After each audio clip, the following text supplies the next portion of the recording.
അപ്പോൾ നമ്മളെ camera cell ചെയ്യാൻ വേണ്ടിയിട്ട് വന്നേക്കുക. അപ്പം ഇവിടെ അടുത്തൊരു കട വരെ വന്നേക്കുക. അപ്പോൾ ആൾ വന്നോളൂ. ഞാൻ ഇപ്പോൾ ടെക്സ്റ്റ് ചെയ്തുകൊണ്ടിരിക്കുക, പുള്ളി ഇവിടെ എത്തിയെന്ന് പറഞ്ഞു. അപ്പോൾ നമുക്ക് പോയേക്കാം.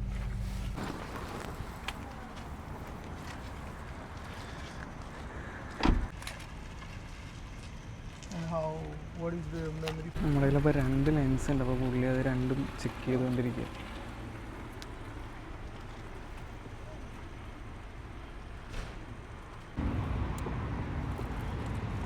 പുള്ളി ലെൻസൊക്കെ രണ്ടും ചെക്ക് ചെയ്യണ്ടായിരുന്നു.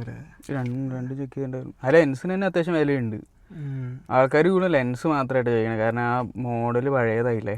പുള്ളി ഇപ്പോൾ കുറേ ഫോട്ടോ ഒക്കെ എടുത്തു നോക്കി. എന്നിട്ടും പുള്ളി ആരെയൊക്കെ വിളിച്ചു നോക്കട്ടെ എന്നൊക്കെ പറഞ്ഞു. നമ്മളാകെ $200 ആദ്യം ഇട്ടത്. പക്ഷെ പുള്ളിക്ക് ഇനിയും കുറയ്ക്കണം എന്നാണ് പറഞ്ഞത്. ടിപ്പിക്കൽ ഇന്ത്യൻസായിട്ട് ഡീൽ ചെയ്യുമ്പോൾ ഇങ്ങനെയാണ് പ്രശ്നങ്ങൾ. വൈറ്റ്സ് ഒക്കെ ആണെന്നുണ്ടെങ്കിൽ ഒന്നുമില്ല, അവർക്ക് സാധനം ഇഷ്ടപ്പെട്ട് അവരെടുത്തിട്ടു. ഇതിപ്പോൾ വേണ്ടില്ല, നമ്മളൊരു പൈസ ഉറപ്പിച്ചിട്ടാണ് വന്നത് ഇങ്ങോട്ട് ഫോണിൽ. അത് കഴിഞ്ഞ് പുള്ളി ഇപ്പോൾ ഇനി എന്തെങ്കിലും ബെസ്റ്റ് ഓഫർ എന്താണെന്നൊക്കെ പറഞ്ഞുകൊണ്ടിരിക്കുക പുള്ളി. കഴിഞ്ഞ് ഇപ്പോൾ പുള്ളിക്ക് ആരെയോ വിളിക്കണമെന്ന് പറഞ്ഞു. അപ്പോൾ 5 മിനിറ്റിൽ പുള്ളി ഫോൺ വിളിച്ചിട്ട് പറയാമെന്നൊക്കെ പറഞ്ഞു. ശരിടാ.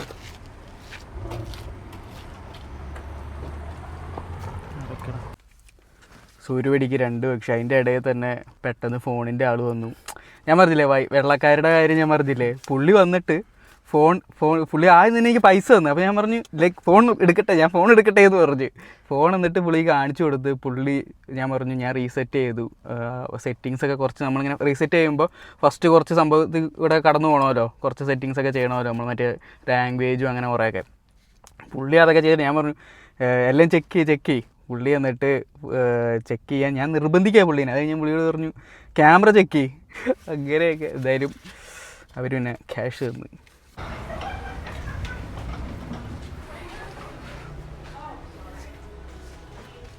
എണ്ണാനൊക്കെ ഉണ്ട്. നിനക്ക് എന്താ വേണ്ടത്?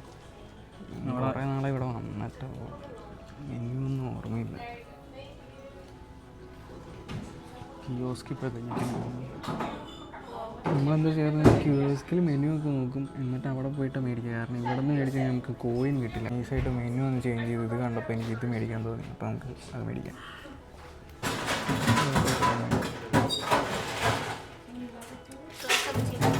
ഓക്കെ, കോയിൻസ് വെച്ചിട്ടാണ് നമുക്ക് കളിക്കേണ്ടത്. ചില സ്ഥലത്ത് 2 ടോക്കൺ മതി, അത് 2 കോയിൻ മതി. ചില സ്ഥലത്ത് 3. ഇപ്പോൾ കണ്ടിട്ട് എനിക്കിത് മാത്രമേ ഉള്ളൂ. ഇതിൻ്റെ പേര് ക്ലോ മെഷീൻ. ക്ലോ മെഷീൻ എന്നാണ് ഇതിനെ പറയാം.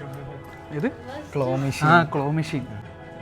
ഈ പാൻ്റ് കാണാൻ നല്ല രസമുണ്ട്, പക്ഷേ കിട്ടുമോ അറിയില്ല. ഇവരിപ്പോൾ വന്നിട്ട് അത് ട്രൈ ചെയ്തിട്ട് പോയുള്ളൂ എന്ന് എനിക്കാണ്. പക്ഷെ അവർക്ക് കിട്ടിയില്ലാന്ന് എനിക്കാണ്. അയ്യോ മോനെ വാടാ. ഈ സാധനത്തിനാണെങ്കിൽ ശക്തി പോലും ഇല്ല. ജസ്റ്റ് അത് എടുത്തു എന്ന താഴെ ഇട്ടു. ഉടായ്പ്. നെക്സ്റ്റ് ടൈം ഇവനെങ്ങനെ കിട്ടിയത്? ഇത്രയും വലിയ ഇതിനെ എങ്ങനെ കിട്ടിയെന്ന് എനിക്ക് ഒരു പിടിയുമില്ല. പക്ഷെ ഇത് വീട്ടിലിരിപ്പുണ്ട്. നമ്മുടെ ഡ്രിങ്ക് റെഡി ആയിട്ടുണ്ട്. ഡ്രിങ്ക് റെഡി ആയിട്ടുണ്ട്. ഒച്ചയൊക്കെ ആയിട്ട് പുറത്താക്കാൻ ചാൻസ് ഉണ്ട്. ഇവിടെ ആണെങ്കിലും ഡ്രാഗൺ ബോൾസി അനിമയാണ്. ഡ്രാഗൺ ബോൾസി ഒക്കെ റൂട്ടോ അതൊക്കെ ഇത് നോക്കി. ബോട്ടിലാ ഗ്യാസ് കുറ്റി. അത് ഓപ്പൺ ആക്കാന്ന് തോന്നുന്നു. ഇതെന്തോ നാട്ടിലൊക്കെ ഫാൻസി കടയിൽ എന്തോ ക്യൂബൊക്കെ. ഇത് പിക്കാച്ച്. എന്താണൊക്കെയാണ്. ഞാനിതിനകത്ത് ലെസ് ഷുഗർ പറഞ്ഞിട്ട് ഞാൻ അറിഞ്ഞില്ല ഇതിൻ്റെ ആ മുകളിൽ വിപ്പിംഗ് ക്രീമൊക്കെ ഇട്ട് തരുമെന്ന്. ആണെങ്കിൽ പിന്നെ ഇതിനകത്ത് എന്തോ ലെസ് ഷുഗർ ഇട്ടിട്ട് കാര്യം. ഇതാട്ടോ എൻ്റെ അവൻ്റെ നോക്കി വൈഫൈ പാസ്വേഡ് എഴുതി വെച്ചാൽ ഇങ്ങനെ. ഇവർ ഷനാലിൻ്റെ ബുക്കൊക്കെയാണ്. ഡിസൈനിങ്ങിൻ്റെ ഒക്കെ എനിക്ക് തോന്നുന്നത് ഈ സ്റ്റോർ ഡിസൈൻ ചെയ്തവർ പ്രൊമോട്ട് ചെയ്യാൻ വേണ്ടി വെച്ചിട്ട് പോയതാണെന്ന് തോന്നുന്നു. കാരണം അത് രസം ഈ സ്റ്റോർ കാണാൻ. ഈ ഒരു ഏരിയയൊക്കെ ഭയങ്കര എസ്തെറ്റിക് അല്ലേ.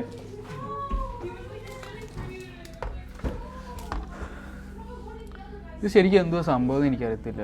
ഡ്രീം സൈക്കിൾ എന്നൊക്കെ പറയുന്നു. എന്തോ സ്ട്രോബെറിയുടെ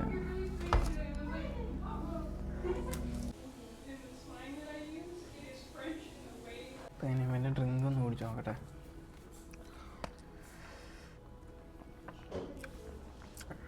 ഭയങ്കര ഓറഞ്ചിൻ്റെ ഒരു കുത്തലുണ്ട്. മാംഗോ ബാറിൻ്റെ ഒക്കെ ഒരു ടേസ്റ്റ് ചെറുതായിട്ട്. മാംഗോ ബാറിൻ്റെയാ ഓറഞ്ച്? നാട്ടിലെ മാംഗോ ബാറിൻ്റെ ഒക്കെ ഒരു ചുവ പോലെ. ഹായ്, നമ്മുടെ ടൊയോട്ട ഷോറൂമിൽ അങ്ങനെ GR കൊറോള വന്നിരിക്കുകയാണ്. ടെസ്റ്റ് ഡ്രൈവ് അടിക്കാൻ കിട്ടുമോ അറിയത്തില്ല, നമുക്കൊന്ന് ട്രൈ ചെയ്ത് നോക്കണം. ഓ മാൻ, പക്ഷെ ഇത് ഇത് മറ്റേ ഇതിന് 3 ട്രിം ഉണ്ട്. അതിനകത്ത് ഏറ്റവും ചെറിയ ട്രിം നമുക്കൊന്ന് ചുറ്റി വരാം. ഓ WRX എടുക്കുന്നു. പോലീസൊന്നും വരത്തില്ലായിരിക്കും അല്ലേ? ഒരു WRX എടുക്കുന്നത്. TS കിടക്കുന്നുണ്ട് അവിടെ. പോയി ഇപ്പോൾ ബാക്ക് യാർഡിലൊക്കെ എത്തുന്നു നമ്മൾ. ഒരു ഗോൾഫ് 6 കിടക്കുന്നുണ്ട് പഴയത്. പുതിയ TS വന്നിട്ടുണ്ട് ഇവിടെ. ഇതാണ് TS. BRC ഉണ്ട്. പഴയ WRX കിടക്കും. അവിടെ റെഡും ഉണ്ട്. അത് RS ആണ്. നമ്മളപ്പോൾ ഒരു ചീസ് ബർഗറും നഗറ്റ്സ് ഒക്കെ മേടിച്ച് എന്നിട്ട് സിനിമ എത്ര മണിക്കാണ്? 10 മണിയാണ്. ഇല്ലേ